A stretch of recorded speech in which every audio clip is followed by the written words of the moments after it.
Hello everyone. So as you might have noticed if you follow my other videos and jams, I wanted a looper pedal, but I don't have a lot of budget, so I stumbled across this rather new Valeton VLP200, which promised to do all that I wanted, but it appeared to have a shortcoming in the MIDI implementation. There is a MIDI in, but it basically synchronizes the BPM, the tempo, but the battery, the drum machine doesn't start. You need to start it manually with this teeny tiny button here.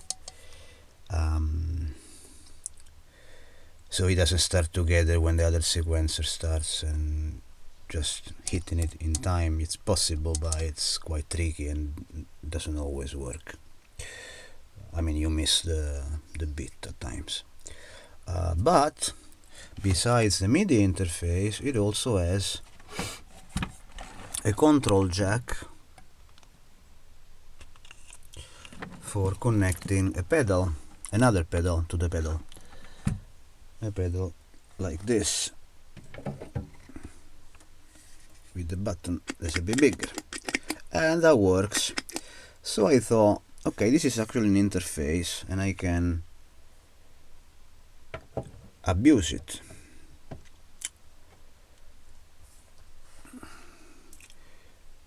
So what I've devised is now it's only on the breadboard. I will need to solder it and find the proper casing for it.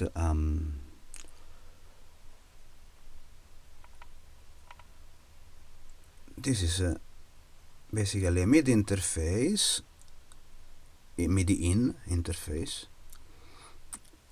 with an Arduino, and when I receive the start and stop signals through MIDI, I activate a relay which simulates the pressure of the button, and it actually does the trick. It gives me automatic start. Once I've got more advanced instructions and casing, I will publish them.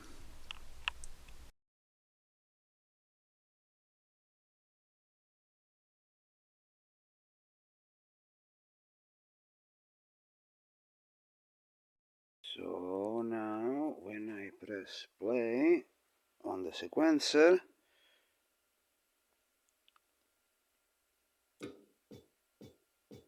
also the drums from this start, and when I stop it,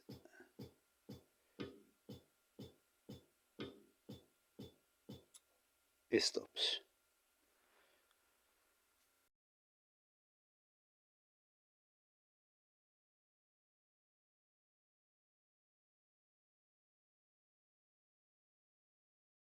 So the functionality of the prototype works. I still need to do more work besides in soldering it and finding a casing for it. But I also need to implement a MIDI through, so that the signal can come into this device through the in, which it does today, and activate the drum machine. But then I also need to send the same signal out into the actual pedal, so that it synchronizes the BPMs as it normally does. You can solve this if you have a MIDI through box, which I don't have, and there's not much point in buying one now. I got a few devices which are daisy chained and they work fine. So I've ordered some new small integrated chips parts that um, need to arrive, and so hopefully in a few weeks I'll be able to have the project completed, where you can send the MIDI in signal into this.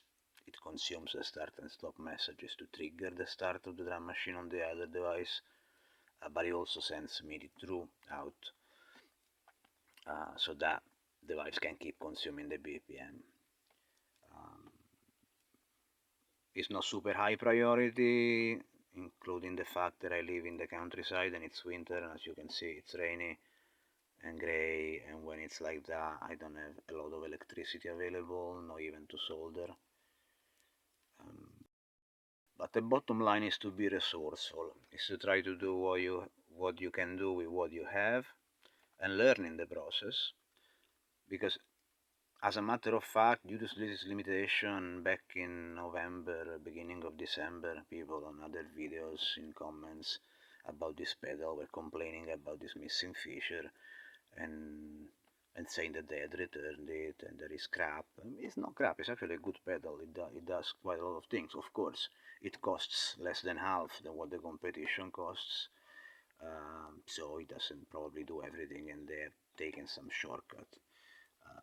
Having worked in engineering myself for many years, this is not uncommon. If you want to do something cheaper, you have to cut corners. But that's fine, because the main functionality is solid. The looper itself works well. Just this annoyance of starting it, which can be solved with really less than $10 of electronics. But you need to apply the knowledge. This was, in fact, the main reason that prompted me to start investigating microcontrollers and study Arduino. You might have seen that I published earlier, a couple of weeks ago, about the drum pad, the Padino, which I made. That was really an exercise. As I was trying to figure out this other thing, I did not want to buy a ready-made MIDI module. It kind of defeated the purpose if you had to start buying all pre-made parts. In the end, the cost becomes higher than having bought another pedal which does more. So it had to be a cheap pack, and I wanted to learn in the meantime, which I'm doing. And it took me a bit longer to figure out the electronics for the MIDI interface, to do it myself. That's not Arduino, that's just pure electronics, which I didn't study in school. I would have liked to, but I moved up in the stack to software for 30 years almost. But I am getting the grip of some of these simple circuits. So that's also a learning opportunity, not to be underestimated. Having fun hacking things one has at home that are not that expensive to actually do stuff. You don't need, I mean, there are looper pedals that cost $1,000 or more. This one costs 120. I think it's good enough for what I do. And in the meantime, this shortcoming gives me the opportunity to learn something I didn't know. And learning how to build MIDI interfaces, it's actually probably something I will use in additional projects. I hope my ranting was not too long and it was somehow useful. And I apologize for having said sequencer rather than sequencer, as I am cold and early in the morning. My pronunciation reverts back to lazy Italian mishandling of English words, but hopefully was understandable. Keep grooving.